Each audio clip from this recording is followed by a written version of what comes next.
This is the Psychedelic Spotlight podcast, and I'm your host, David Flores, CEO of Global Track Solutions. And with me here today is a familiar face to the Psychedelic Spotlight podcast. He is Nick Levich. He is the co-founder and facilitator at Psychedelic Passage. And he's here to join us as part of our Ask a Psychedelic Professional series that we are doing here on the podcast. This one being titled Ask a Psychedelic Guide. And we're very happy to have Nick here with us, given his background and expertise as a psychedelic guide. And so with that, Nick, welcome back to the podcast. How are you doing today? Thanks, Dave. I'm doing wonderful. How are you? Very good. I'm doing very good and excited to jump into these questions. We put these questions out there through our different social media channels. And I want to thank everyone out there that took the time to participate by submitting their questions. We got some good ones in here. And so we're going to cover as many of them as we possibly can. But before we get started, just to appease the legal teams here, got to read off a couple of disclaimers. First one being, Psychedelic Passage does not provide psychoactive or controlled substances, nor are they licensed therapists, counselors, or medical professionals. They are not spiritual guides or scientists. They are a harm reduction company, and they do not provide referrals to underground or illegal psychedelic services.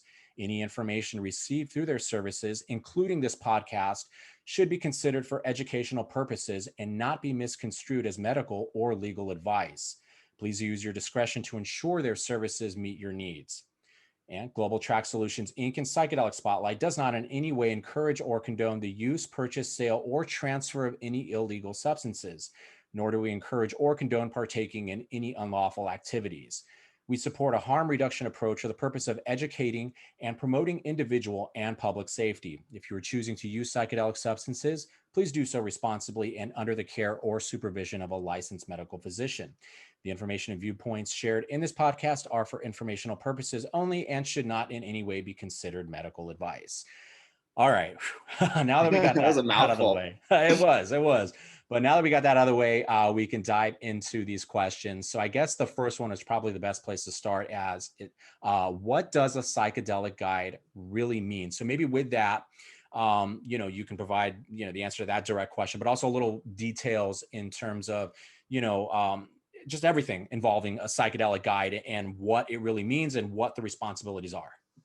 Yeah. So from my perspective, it's important to differentiate between like a trip sitter and a guide. And so the way that a trip sitter is really someone that just sits with you along your side through the experience itself. Whereas a guide is much more focused on the preparation, the in-person facilitation, and then the integration on the back end. And so it really encompasses this sandwich of prep and integration around the psychedelic experience itself.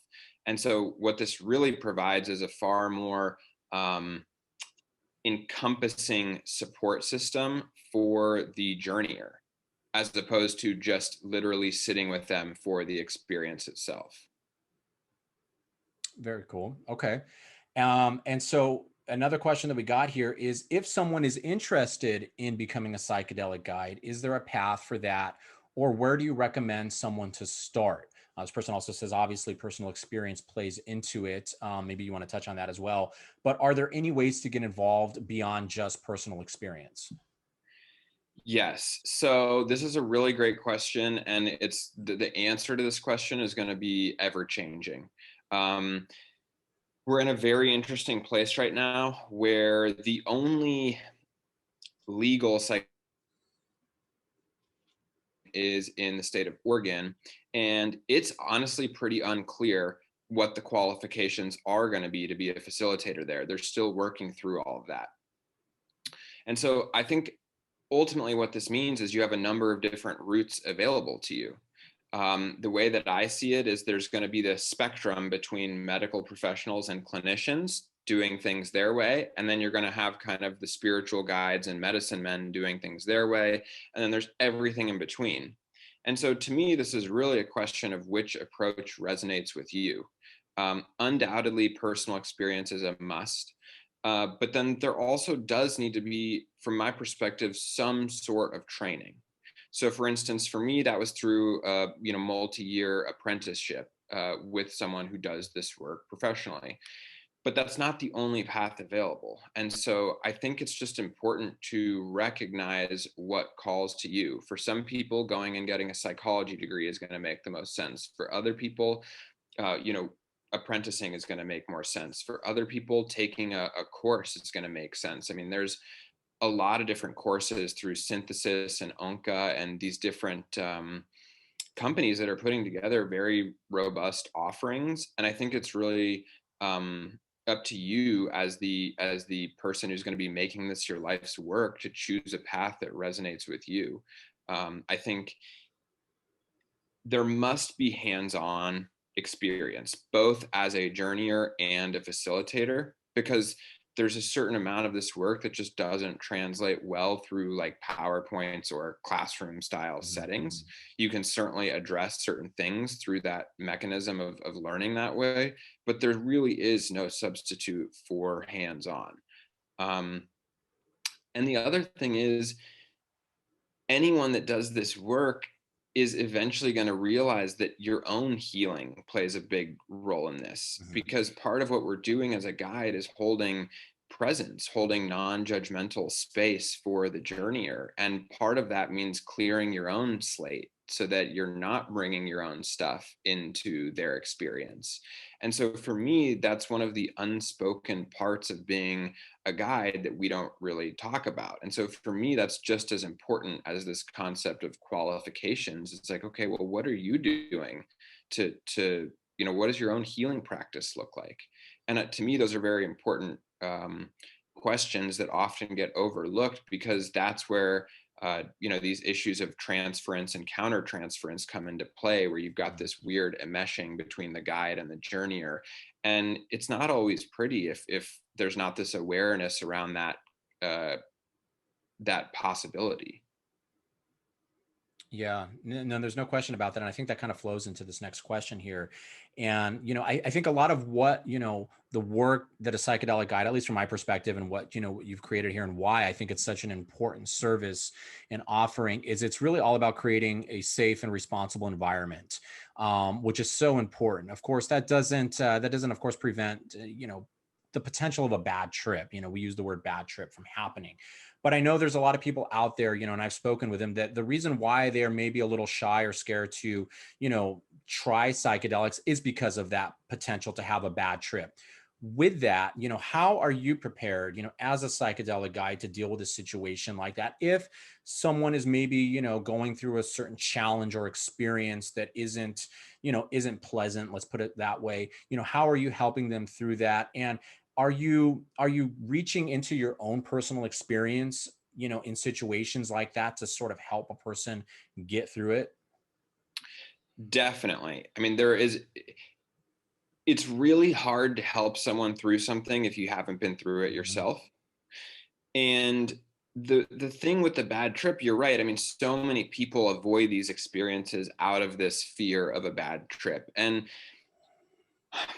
I think it's important to clear up this kind of what we mean by a bad trip, first of all. And so from my perspective, there really isn't a bad trip. There is discomfort, there is challenge, there is these hurdles baked into the psychedelic experience that really are forcing us to overcome our own trauma, our own wounds. And it requires basically staring them straight in the face. And that's not always very comfortable. And so the way that we prepare journeyers for this process is through preparation. From my perspective, a bad trip is mitigated in preparation as opposed to trying to mitigate it as it's actually happening. And so what we do when we work with clients in our preparation sessions is we explain to them that this stuff is it's a possibility that this arises. For instance, we'll tell people, you can pretty much assume that anything that you've been suppressing or repressing is going to bubble to the surface. And if you have that awareness prior to going into the experience, then you're not caught off guard by it. To me, the most common scenario in which we see bad trips arise is when people aren't prepared for some of these universal themes that come up in psychedelic experiences, right? So there's things like ego death, energetic releases, confronting your skeletons in the closet, having experiences of divinity, these aha moments, all of these things. If you're not aware that that's a common part of the experience, then you're caught off guard. Then you're surprised. Then you're questioning the whole thing. You don't understand what's happening. And so the best thing I can do is prepare you for that ahead of time, so that when you actually get to that fork in the road or that part of your journey, you go, oh, we talked about this. I now have a tool to work through this experience with a bit more grace. And so, that's really how we approach it. If someone's actually going through one of these releases or reliving a traumatic experience, we really rely on this concept of co-regulation, which means that with two humans in a room, if I'm holding this frequency of everything's okay, everything's all right, you're safe, protected, you're not judged, I'm here for you, they feel that. And there is this capacity to co-regulate between, their anxiety or their discomfort, and then my stability, my presence, my holding this frame of everything's okay. And in fact, I encourage those releases, right? So I'm like, yes, that's perfect. Get it all out. And that gives them permission to just fall apart, because so often that's what we need in order to put the puzzle pieces back together in a way that actually serves us. Yeah. And so you mentioned, giving someone that space where they feel comfortable enough to, as you put it, fall apart. I think that's important, because that's what a lot of this is about. It's about breaking down barriers, breaking down the ego, and getting to a point where you can confront some of these traumatic events and emotions within you that otherwise you've never been able to really fully, immerse yourself and confront. But on that, how important is it for someone? This ties into a question that we received here. How important is it for the person that is going to experience a psychedelic journey to have a meaningful and perhaps spiritual connection, if you will, with their guide, going into something like this, knowing how personal it may get and those barriers that need to come down? How important of a connection do you need to have here between the guide and the person going on a journey? Yeah, this is a wonderful question. We have a whole we've dedicated an entire page of our website just to this kind of vetting process, right? Because the guide is vetting you as a journeyer just as much as you should be vetting the guide. It's truly a good fit for both parties, going both directions, because if that feeling isn't mutual, you can pretty much assume that as a journeyer, if there's any hint of discomfort or questioning that this is the person I want to sit with, you're not going to be able to fully open up, to be fully vulnerable with what arises. There'll always be that little part of you that's hanging on, going, "Ooh, I don't know if I picked the right person. I don't know if this is someone I want to be, open up with." And so everyone's everyone has a different level of kind of spirituality and what that means to them. And so for me, it's not about getting hung up on that word. You'll find guides that are quote unquote not spiritual, and you'll find guides that are spiritual. I mean, from my personal experience, it's kind of hard to separate some of these experiences from these existential questions. But really what we're talking about here is, do you feel good with this person? When you leave the consult or the interview process, do you feel seen? Do you feel heard? Do you feel respected? Do you If you leave that encounter feeling worse than you went in, or icky in your gut, that's a sign. Even if mentally you can't articulate what the issue is, listen to your body, and your body will tell you, "Ooh, that felt really good. Like that person gets where I'm at and has a very realistic approach for how this is going to go." Or, "I just didn't resonate with that person." And you have to honor that intuition from my perspective, because it is telling you what you need to know. And so that rapport between your guide really is important. You're relying on them to facilitate this journey for you. Well, you're in a very altered state. You're susceptible, you're vulnerable, you're dealing with your most delicate elements of your psyche. And so if you don't have true comfort around them, it's kind of a recipe for disaster. Yeah, yeah, I agree. And I mean, this brings me to my next question here, and that is, what is Psychedelic Passage? What are you guys doing to sort of bring in guides that come from all walks of life? And more specifically, I think this really resonated with me in a conversation that I was having with Rabbi Zach Kamenetz not long ago, and the subject of Jewish trauma, came up, and the importance of being able to connect with a guide. Obviously, if you're with a guy that doesn't understand, something like, like Jewish trauma or whatever it may be, you talk about people of color, folks from, all walks of, marginalized communities. That's very specific when you really start to drill down into it. How important is it for Psychedelic Passage to ensure that there are guides, again, from all walks of life so that people can find someone that they can connect with? Yeah. So what I want to stress here is that even if it's not us, you will find a Mm, guide who will meet you where you need to be met. It's not about trying to convince someone that we're the best or that our right. service is for you. It's about saying, look, what this is really about is understanding that there is this abundance mentality. There is a guide that will meet you where you need to be met. And so whether you're focusing on, ancestral trauma, or you're, fall into the BIPOC category and want someone who knows what that struggle is like, you're warranted in asking for what you need in a guide as a journeyer. And so if there's an element that's really important to you, like I need to journey with a female facilitator, or I need to journey with, a non-binary gender person, like all of that is available to you, that it just becomes part of your criteria. And so, you know, don't settle for the first guide you speak to. Talk to a couple and see what really resonates, who's been through some of your struggles, right? And so for instance, right now, it's myself and my co-founder Jimmy, and we have different backgrounds. He's an Asian American and he deals with Mhm. unique things that I don't. He's been, diagnosed with depression, I haven't. So we have these unique parts of our personal story that allow us to serve different people in different capacities. Yeah, no, most definitely. And I mean, I think we may have touched on this in our first podcast recording a couple of months ago, but I want to dive a little deeper into this because there was a question presented here. And, I mean, the concept of a psychedelic guide is not necessarily new. I had a conversation with Mike Zappy Zappelin a few months ago, and he had mentioned that, back in the 70s at like Grateful Dead concerts, they would have, somebody would be there designated, so to speak, if someone was experiencing a trip and maybe it was not going, accordingly, but someone there to sort of help walk that person through that experience. So, I think a lot of that is sort of what we're seeing here. But now as psychedelics become a little more mainstream, I guess, if you want to say, and more people are gaining curiosity surrounding them. And of course, as the potential benefits associated with psychedelics become far more clear than they've ever been before, you have more people out there now looking to, again, experiment with them, which is fantastic, I think.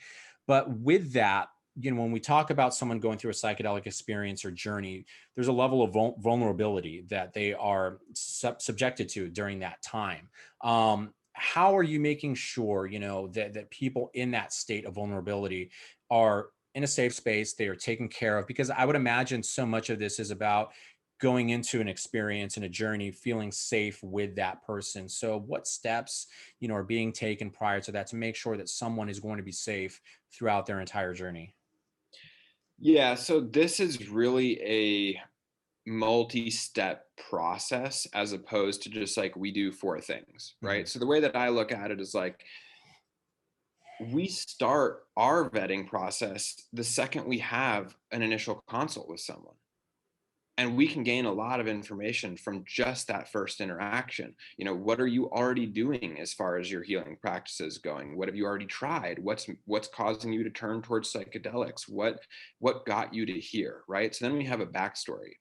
And then we explain to them, how we work. And if that meshes with what they're looking for, okay, great. We, pass that hurdle. Then the next step is we send them a screening and intake form. So we understand their medical history, what they're bringing into the experience to make sure that all parties are safe. We feel safe, they feel safe. All these different factors are getting taken into account. And so, then from there we move into preparation, and that's where we address their concerns, their anxieties, their fears, and we equip them with tools to move through the experience with. And all of that occurs before we even get to the in-person experience, right? And so there's this huge difference between, you know, eating acid at a festival and all of a sudden you're like, oh shit, I need help, and you go to the harm reduction tent and they do the best they can, but they don't have the backstory. They really don't understand where you're coming from Right. and what you need. And so that is, and not to say, not, this is not a strike against harm reduction at festivals. It's simply just highlighting the difference between a one-on-one guided journey and all the steps leading up to that, and then an impromptu harm reduction visit. Right. And I mean, and so much of this is avoiding that impromptu, experience and actually planning ahead of time, which I think is so important. But with all of this, I think a lot of the focus typically, is around, healing trauma, which of course is very important. But I would imagine there are, folks that you work with that perhaps are maybe focused on some other things. Maybe it's looking to, improve confidence within themselves. Now, it may be tied to some elements of trauma associated, with their past or with their life. But, maybe aside from just focusing on the trauma aspect of it, what other benefits, I guess, can someone get from having a psychedelic guide present if, again, maybe they're not necessarily looking to heal something like depression, anxiety, or trauma?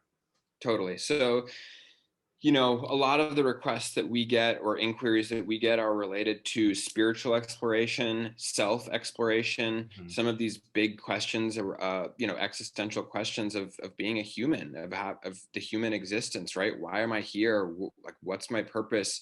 Where do I find fulfillment?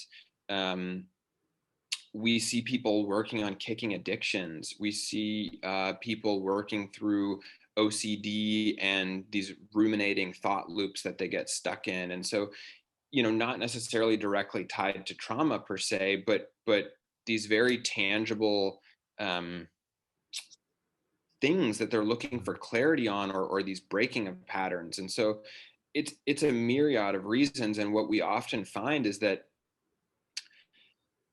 the intention that people initially bring into the experience is not always the root. Mhm. And so you come in with this intention, you surrender all expectations, and then you go, oh, wow, I thought it was this, but it's actually this. And that's the beauty of these plant teachers is they show it to you so clearly and you can't unsee it. Yeah. Yeah, and I want to ask another question here too.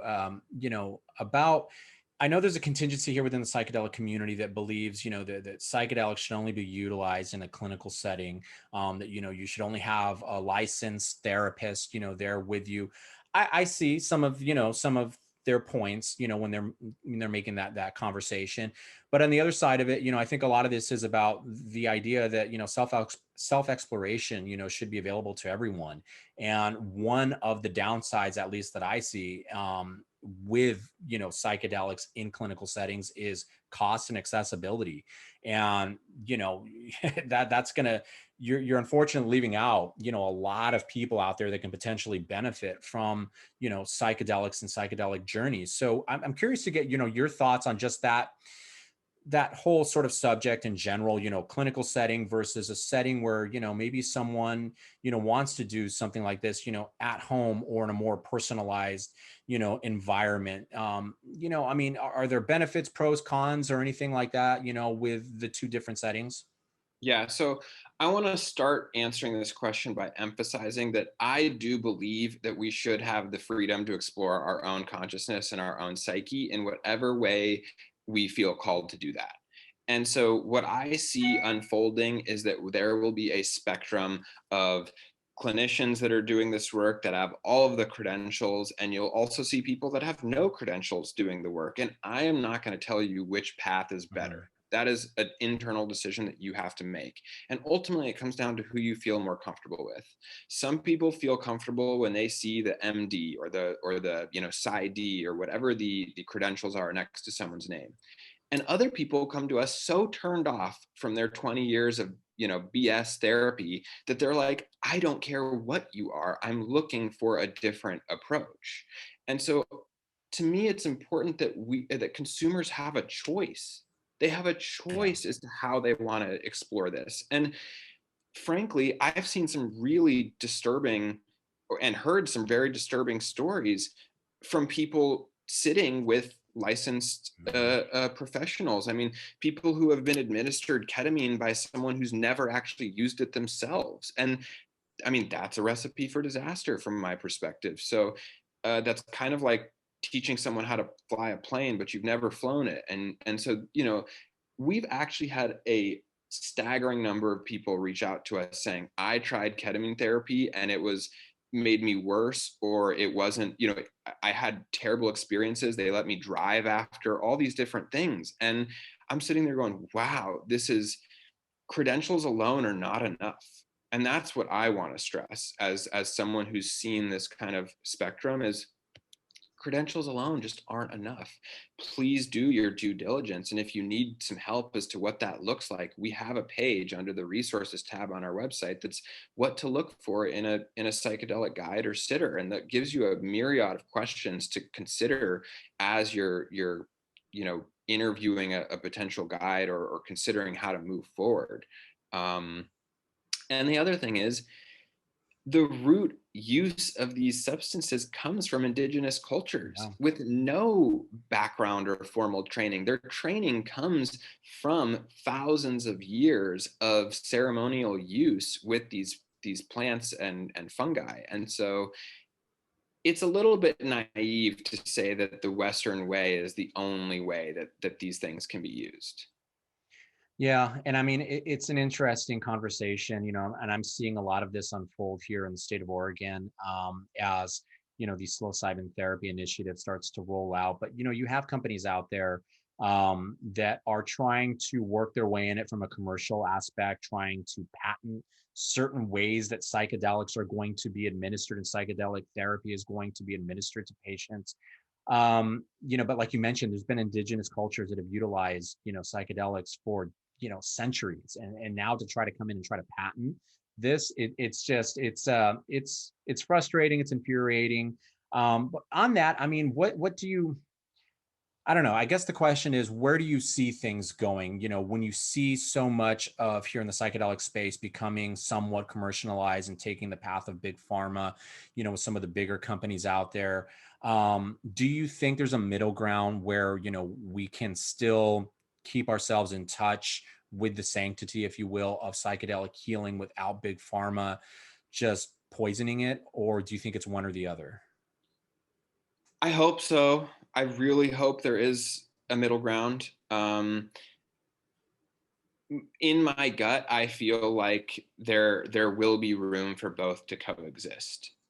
Frankly, because I think they're drawing on different populations. Hmm. That's a I great can point. never appease someone who's dead set on sitting with a clinician. I will never be able to satisfy, there's nothing that I can do to satisfy that requirement for you. So you have to go somewhere else. And on the flip side, there's people who go, I'm done with mental health professionals. I'm going to a more spiritually oriented person that I can help you with. And so ultimately, this comes down to consumers and consumer education. You, as a journeyer, can vote with your dollar, and where you spend your money dictates how this future will unfold. If you support big pharma style companies, guess who's going to take over? Them. If you support these small boutique companies that really are here for you and not for shareholders or purely profit, they will stay alive. And so to me, this is really an element of painting a picture where consumers feel and understand and see the power that they really have to vote with their dollar, because every dollar you spend in this space dictates how the future is going to unfold. Yeah, yeah, absolutely. That's some fantastic points there. Final question here that I just want to put out, for someone out there who maybe has never tried or experimented with psychedelics, but is very interested in it, and is interested in psychedelic passage and finding a guide that they can, I guess, team up with or work with. Where do they start? Can you walk us through that entire process? Where do they start? And, from that point, what happens next up until the point of their first journey?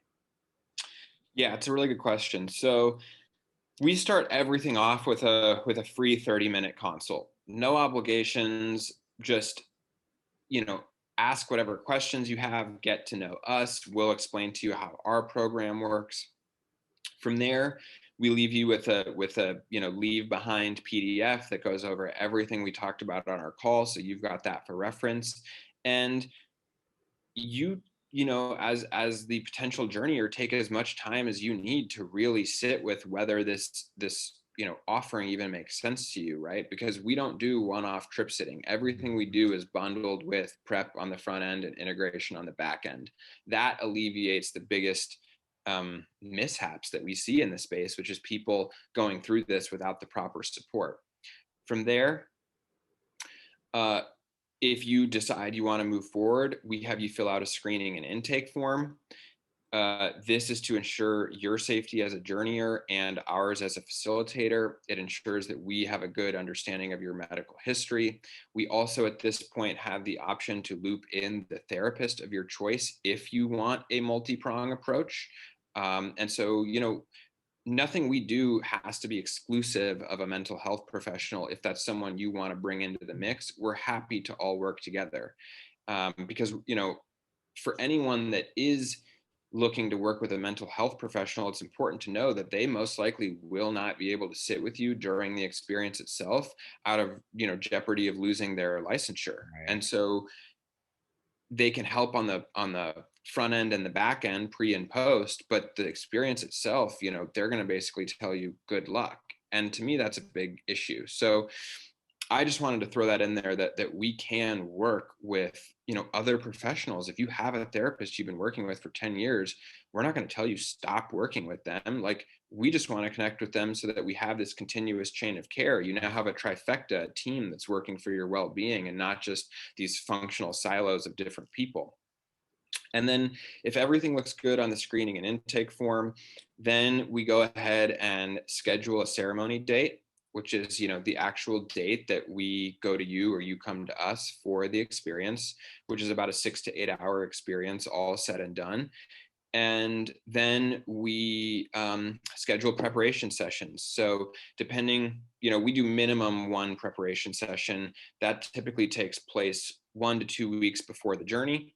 If you need another one, we can always build in another one. The key here is, we provide a base level program of the minimum that we need to kind of ensure the most successful experience. But if you need more support than that, we cater to your needs. We'll a la carte prep and integration sessions.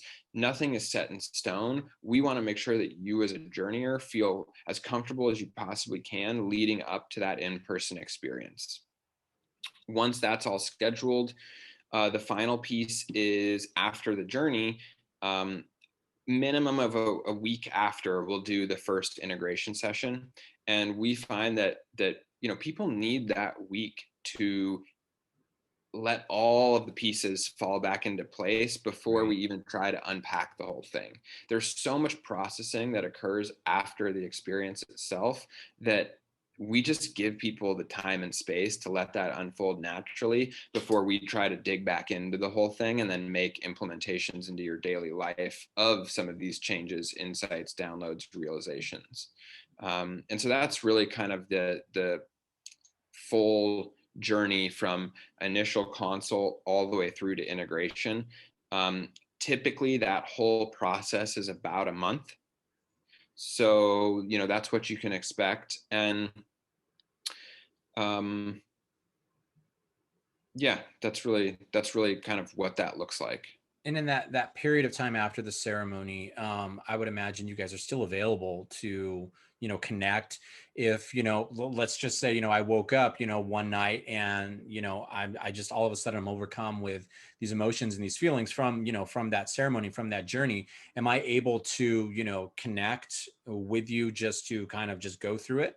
Yeah, so all of our packages include text and email support for that very Right. reason, right? Because we may have a session on the calendar Mhm. in 4 days, but it's midnight and you're up, ruminating over something that happened and need some help. And we're not going to just kick you to the curb. And I think that that's the other important delineation or difference to highlight between what we hear from clients that have worked with mental health professionals and then those who have sought out services more like ours, is that we have the time and the space to help you outside of sessions. Whereas, I mean, bless this person's heart, I had someone reach out to me saying that they are working with a licensed therapist who's doing this work underground, but they can only do one session a month. Wow. And so for someone that needs weekly support or even more frequent support than that, that therapist is not going to work for you. And so it's really important to consider as a journeyer, how much support do you need? What really makes you feel supported? Do you need someone that's on call for you? Do you need once a month? Do you need once a week? Like, and that takes an honest inward look as to where you're at and how much support you need.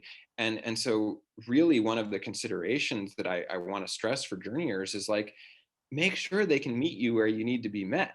The expectations have to be aligned. Otherwise, you're going to go, well, shoot, this therapist just hung me out to dry. And it's not their intention. Mhm. Therapists are booked up right now. I Oh, mean, it's yeah. hard to find anyone that doesn't have a wait list, given, the kind of mental and emotional deterioration we experienced as a collective during COVID. Yeah. And I mean, that's the other thing too. And I mean, I guess that's just the final point that I want to make here is, you mentioned the fact that therapists are booked up, but that doesn't mean that there's not people out there who, need the space to heal, that need the resources to heal. And, what are they left to do? Just sit and, not do anything, wait on a wait list. I don't think that's the solution. And, I go back to where, why I think psychedelic passage is such an important resource is, we can do one of two things here as a society. We can bury our heads in the sand and pretend, oh, well, psychedelics are illegal, people shouldn't be doing them, they should only be done in clinical settings. Or we can acknowledge the fact that, listen, there's not an infrastructure in place currently that's going to allow people to access them safely and responsibly. Why don't we create that? And, let's acknowledge the fact that, yes, people are going to experiment with them and they should have the right to. So having, a resource like this is so very important because it does create an optimal environment for safety and responsibility. And so, I mean, I've learned a lot from this conversation, Nick. I just want to thank you so much. Again, this has been really, really great. I want to encourage anybody out there, if they have any follow-up questions, please reach out to us, on our social media channels. We'll be happy to get those over to Nick, who I know will be happy to, answer them because there's a lot to unpack here. But Nick, I mean, this has been great. Thank you so much. Yeah, my pleasure. Thanks for the wonderful questions. These were all really good. And I'm happy that your following is even thinking about these questions. Like, these are all really important. And these are the kind of questions that will actually shape how this all unfolds. And I guess one other note that I wanted to make that just came to me based on your question of accessibility Mhm. is that is a real concern. And the more licensure a person has, the higher their rate will be, just undoubtedly. And so it's not about better or worse. It's just understanding that the amount of education and training and credentials that you have next to your name pretty much directly correlates to the hourly rate that you need to charge someone. And so that's something to take into consideration. And part of what we've done at Psychedelic Passage in an effort to increase accessibility is a tiered pricing system based on income, so that we can serve people from all different economic backgrounds, and those with more means help offset those with less means, so that we as facilitators can still make a living.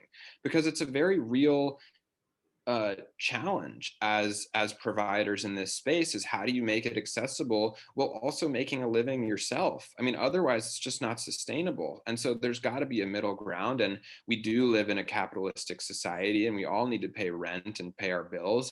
And so within that framework, how do you make this service available and accessible to all people? And you know we've really kind of experimented with this tiered pricing model, and it's gone over wonderfully with our clients, because those that have more feel really good about helping those that don't, and those that don't are like, cool, I can still kind of make this work. And so um, it's always a work in progress, but that's really something that we have really strived to solve to the best of our ability, given the economic system that we all exist in.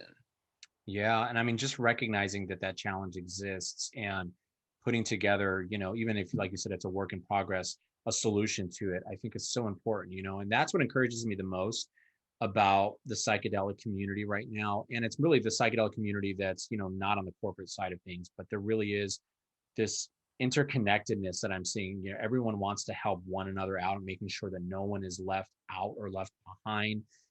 And so I love that. And I commend you for, going above and beyond to really, focus on that and making sure that there is a solution in place here that's going to help, inspire inclusivity and ensure that, people can access this, because I think everyone has the right and should have the right to access this type of healing. So again, thank you so much for everything, Nick. And I hope to keep in touch with you, and I look forward to having you on again. There's always so much to talk about, and I love your perspective. So I would love to have you on another episode here. Yeah, cool. Thanks, David. Really appreciate the time. And please, if you guys as listeners, do have follow-up questions, reach out on the Psychedelic Spotlight pages, or to us directly. But we'd be happy to kind of, keep the conversation going.